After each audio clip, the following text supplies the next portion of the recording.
Olá pessoal, tudo bem? Sejam bem-vindos ao canal do Professor Sandro. Hoje para uma reflexão sobre o niilismo e o laicismo. Eu peço que se você não se inscreveu no canal, se inscreva, verifique a sua inscrição, toque no sininho, dá um joinha aí embaixo. Se não gostar, dá um desjoinha, não tem problema. Vamos refletir rapidamente, levando em consideração que esses temas eles vão ser melhor analisados no ensino médio pelo professor de filosofia. Então não é o meu objetivo aqui necessariamente fazer um ingresso profundo de uma análise filosófica, e sim comentar, que muitas vezes o próprio aluno vê isso na televisão, ou vê isso na internet e fica com dúvida. Vamos lá, gente. Niilismo, a origem disso, a origem da palavra vai ter ligação com o nada, um vazio, o não sentido das coisas. Pensa comigo. Vamos esquecer um pouco os nossos pressupostos religiosos ou morais e pensar na vida como a vida ela é. E pensar na vida como a vida é. Eu nasço, todo mundo nasce, a gente cresce, uns são felizes, outros são tristes, uns sofrem, outros sofrem menos, outros sofrem muito. E no fim, com dinheiro, com riqueza ou sem nada disso, no fim todo mundo vai morrer. Esse é o destino da vida, ninguém vai ficar aqui eterno, eternidade, essas coisinhas que a gente vê na televisão que lutem a cabeça dos incautos ou daqueles que não têm uma compreensão do significado da vida, ficam presos nesse sentimento que vão durar para sempre. Nós não só não vamos não durar para sempre, como a gente vai morrer qualquer dia desses, agora, amanhã, você vai saber, a vida é assim. Segundo, você crendo ou não crendo em Deus não vai fazer diferença nessa questão, você vai morrer do mesmo jeito. E você, crendo ou não crendo, você vai viver como as outras pessoas vivem. Algumas vivem bem, outras não. Mediante um pensamento desse, olha, eu quero deixar um parênteses aqui. Eu estou dizendo que não significa que eu pense assim. Esse sentimento do vazio existencial, que não há um sentido nisso aqui tudo, será que tem um sentido na vida? No final, tudo vai acabar mesmo? Até o planeta Terra vai acabar do ponto de vista científico? Por que então que eu vou ficar aqui lutando e defendendo e chorando, né? Então surge nesse contexto esse sentimento, essa percepção nihilista. Não há sentido para nada, não tem sentido as religiões, não tem sentido a vida, não tem sentido estudar, não tem sentido ensinar, não tem sentido nada. E nesse não sentido vai se quebrando todos os paradigmas sociais vigentes à procura de alguma coisa ou à procura de nada. Parece ser uma coisa medonha, assustadora, mas eu acredito que esse niilismo já existe na sociedade, na medida em que quando todos nós colocamos toda a nossa esperança, toda a nossa convicção em coisas que são passageiras. Por exemplo, a maioria das pessoas só quer ganhar dinheiro. Tá, adianta muito dinheiro se você não consegue encontrar uma razão existencial para viver. O dinheiro traz conforto, mas ele não dá sentido à sua existência. E também, e se você não tiver dinheiro, você se mata, então, é isso. Outros, eu quero ser um jogador de futebol, eu quero ser uma dessas celebridades esquisitas que tem no Brasil hoje em dia. Não, você pode ser o que você quiser. Mas será que isso dá o sentido à sua existência? Será que realmente isso vai preencher você completamente? Você vai passar pela vida enfrentando cada obstáculo e saindo dele vitorioso, ou vai ficar deprimido cada vez que você escutar um não? Escuta um não? Tô deprimida. Escuta um não? Não sou capaz. Eu não tenho sorte, a minha vida é uma desgraça. Né? Como a gente vê. Azar, vida, nunca mais iremos terra, Lipe. Ora, vamos, Harvey, pare de lamentar-se. Ei, veja, lá está uma ilha. Ela deve estar cheia de canibais. Vida, azar. Muitas pessoas mais velhas e principalmente muitas pessoas mais jovens, achando que o mundo acabou quando as coisas não são do jeito que eles querem. Gente, a vida é assim, a vida é um monte de nãos. No meio deles tem alguns sims que fazem toda a diferença. Você tem que achar o caminho do sim, achar o caminho da valorização. Então, gente, para concentrar, para não ficar muito disperso, niilismo vai remeter à ideia de não sentido para todas as coisas, um não sentido na vida, um não sentido na existência desses valores políticos, morais ou religiosos. E isso permeia a sociedade porque a pessoa não está nem aí com nada, ela está aí com o prazer dela, ela está aí com a satisfação dela. E o sentimento de sociedade, talvez o sentimento de civilização, ele desaba. Então eu acredito que a sociedade, nossa sociedade, que valoriza a ignorância e não o conhecimento, que valoriza a traição e não a amizade, que valoriza a trapaça, a expertise e não a justiça, é uma sociedade niilista, porque não tem valor. Que valores são esses? Nenhum valor, não leva a nada. Então nós já vivemos um niilismo profundo. E é tomar cuidado, você que talvez não tenha uma religião ou não acredite em nada, e é um direito de cada um, né? Não significa que você não ter de religião, não ter Deus, você é niilista. Não é isso que eu estou dizendo. Às vezes, você que talvez não acredite em nada, possa estar mergulhado num vazio que vai te destruir completamente. Vai deixar você com um sentimento de solidão e sem sentido. O contrário também acontece para a pessoa que talvez ela acredite, a pessoa ela vai na igreja, participa da missa, do culto, sei lá, mas aquilo para ela não significa absolutamente nada, porque ela continua a mesma. Então ela se deprime, ela briga lá com os irmãozinhos da igreja, ela briga com o pastor, ela briga com todo mundo, ela briga até com ela mesma. O que acontece? Cai numa depressão e fica perguntando, oh meu Deus, por que aconteceu isso comigo? Porque não tem nada aí. O que tem no seu coração? A não ser, sei lá, perspectivas vazias. É necessário ter alguma coisa sólida. Eu não sei o que vai ser para você, a crença, não crença, a verdade ou não a verdade, a justiça ou não, mas tem que ter alguma coisa aí que preencha a sua vida. De preferência, valores que convergem para a sociedade. Uma sociedade mais justa, a gente lutar contra a desigualdade social, combater a corrupção, procurar a honestidade, ser tolerante com os outros. De preferência é isso, porque o contrário a gente já tem muito. Professor, e o laicismo? O que é o laicismo? Gente, o laicismo é o seguinte, vamos lá, vamos pegar um exemplo. Aqui na Câmara dos Vereadores de Monte Sião, estou usando como exemplo, não fica ofendidinho, não fica ofendidinha, deixa para arrancar os cabelos depois, quando se fizer uma prova do Enem, por exemplo, e não passar, aí você arranca o cabelo, mas agora não, primeiro entenda as coisas antes de julgar. Vamos pegar a Câmara dos Vereadores. Na sessão da Câmara, nós temos lá uma pessoa antes lá lê a Bíblia, tem um minuto de silêncio e depois eles começam a sessão. Ainda que seja um órgão público, laico, ele utiliza elementos religiosos para a sua sessão. Eu não tenho nada contra isso. Só que tem um problema. Na questão do laicismo vai entrar o problema aí. Por exemplo, vamos supor que a maioria da cidade fosse árabe, então recitaria o Alcorão de boas? E vamos supor que metade dos vereadores fosse de religiões afro-brasileiras. A gente poderia invocar uma entidade ali, ou pedir as bênçãos de alguma entidade dessas religiões? Você, que não é dessa religião, se sentiria bem? Falar, de boas, eu não ligo para isso. Você percebeu que quando muda de lado, a gente começa a ficar preocupado? Quando muda de lado, a gente começa a ficar preocupado. Enquanto existe uma maioria, que não é verdade, na minha opinião, uma maioria de cristãos, então tudo que é feito em relação ao cristianismo é aceito. Mas quando aparece em outras religiões, aí a gente começa a ficar preocupado e incomodado. Vamos pegar um outro exemplo que não acontece, mas poderia acontecer. Vamos supor que na sala de aula, antigamente era assim, gente, bem antigamente, vai. Vamos supor que na sala de aula, cada sala de aula tivesse um crucifixo. O que é o crucifixo? Se não é um símbolo católico, também é um símbolo meio universal para o cristianismo. Já os evangélicos não têm esse costume de ter um crucifixo com Cristo ali crucificado, né? A maioria deles, pelo que sei.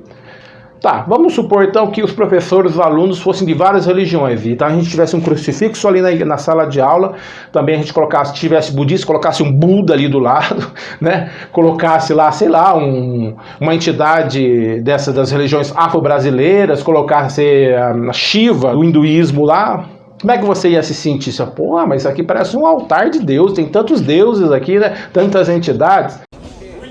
Você tá falando sério? Ih, rapaz. Putz, cara. Se você não é dela, você ia falar, não gosto. E aí a ignorância que abraça, mas não, isso não dá certo. Mas quando é seu, tá certo? Como é que a gente sabe que o nosso tá certo? Então, para evitar essas discussões, para que você mantenha-se na sua fé, para que você não entre em atrito com as pessoas numa cidade, você vai reduzir a sua fé à esfera privada. Bom, se eu tiver um crucifixo, eu vou ter em casa. Se eu tiver uma imagem de Nossa Senhora Aparecida, terei em casa. Se eu vou colocar uma camisa, uma estampa, vou sair com... Isso é direito seu e ninguém pode impedir você de manifestar a sua fé, seja no que for. Ah, eu queria fazer lá o dia da Bíblia, a marcha da Bíblia, né? Faz também, vê com o prefeito aí, vê com os pastores da cidade, vai, tá tudo de boas. É um direito que você tem.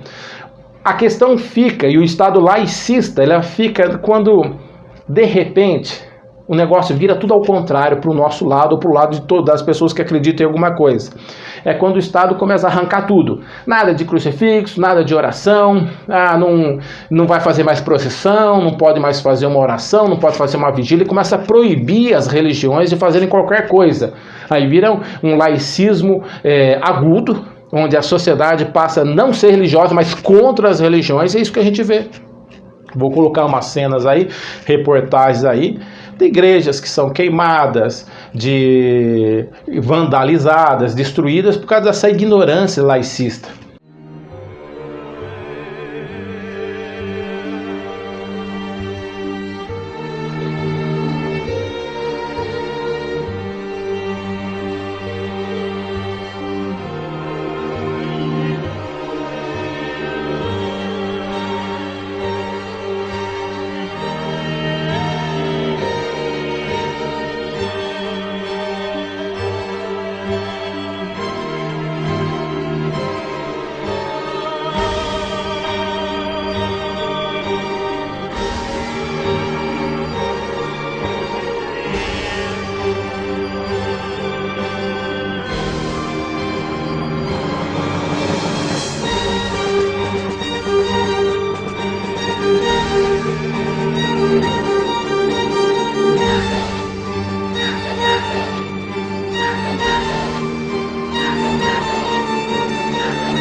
É o seguinte, vamos ser sinceros aqui.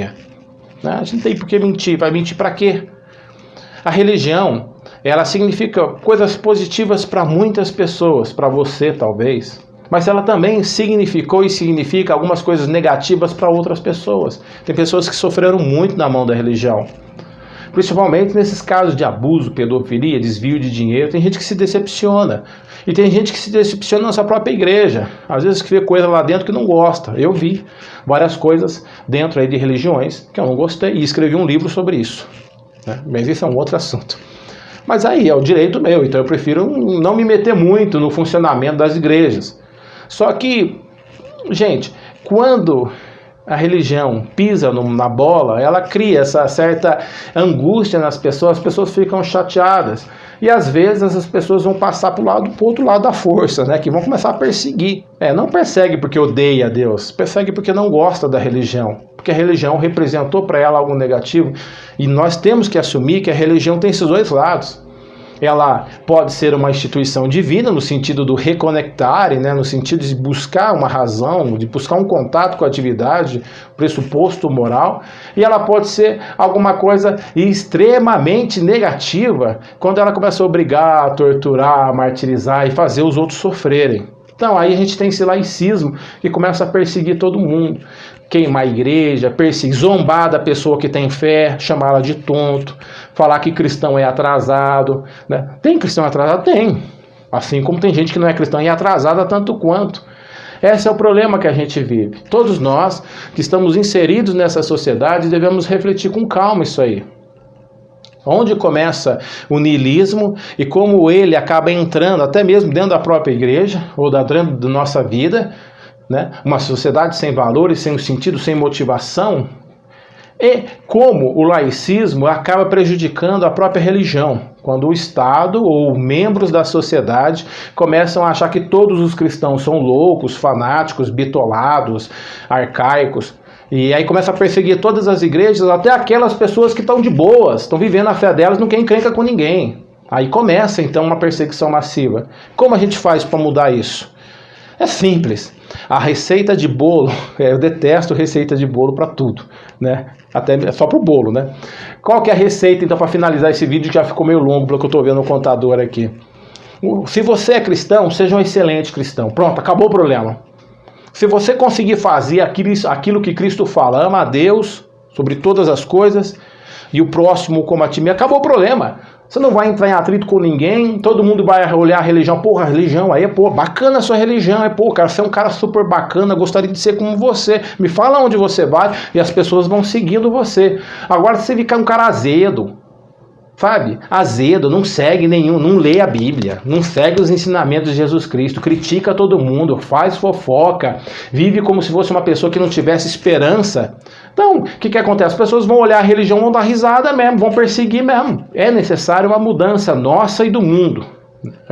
Nós não podemos mudar o mundo, podemos? Não, o mundo como um todo não, mas podemos mudar a nós mesmos sendo melhores. Eu vejo Jesus Cristo, vamos pegar o exemplo de Jesus Cristo, já que a gente está falando do cristianismo. Jesus Cristo de boa, gente. Foi lá, andou para cá, andou para lá, pregou. Quem quisesse, seguisse ele. Quem não quisesse, seguisse o caminho. Ele não falou, você tem que fazer isso aqui, senão eu vou dar um peteleco em você. Né? E aliás, e todas as pessoas que usavam a fé de forma errada, ele criticava. Os políticos e as autoridades religiosas do seu tempo, Jesus criticava assim, chamava de hipócrita, de raposa, de adúlteros.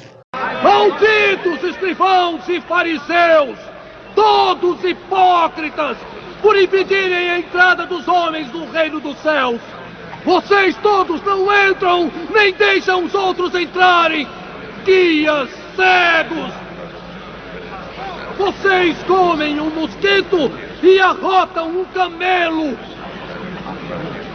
Vocês mentem diante das leis e violam o coração das leis. Justiça, piedade, boa fé.